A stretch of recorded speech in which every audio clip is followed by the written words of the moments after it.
สบายดีข่อยชื่ออาจารย์นิภาวันมาลัยคำข่อยไหลมาสอนอยู่ในโรงเรียนแห่งหนึ่งในโรงเรียนแห่งหนึ่งที่ข่อยขึ้นสอนข่อยสังเกตเห็นนักเรียนจำนวนหนึ่งบ่มักตั้งใจเรียนมักจะออกนอกห้องตลอดเวลา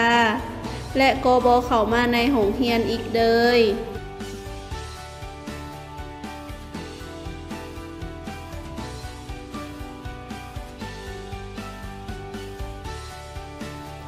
มื้อต่อมาข้อยก็ได้ขึ้นมาสอนตามชั่วโมงปกติ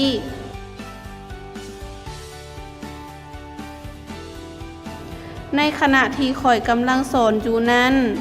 จะมีนักเรียนสองน้องตูนห้องออกไปในเวลาที่ข้อยสอนอยู่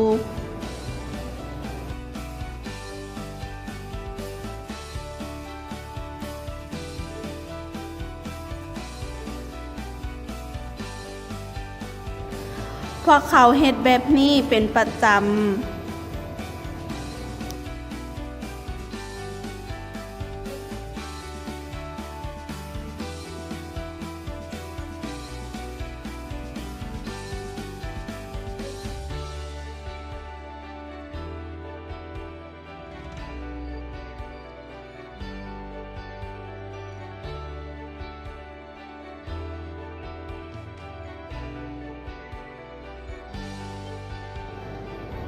มีมื้อหนึ่งข้อยได้เอิ้นทั้งสองน้อง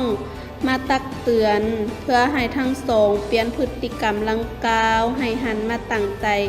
ศึกษาหำเรียน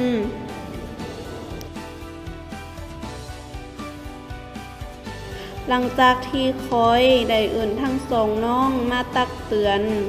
แล้วทั้งสองน้องก็เปลี่ยนแปลงพฤติกรรม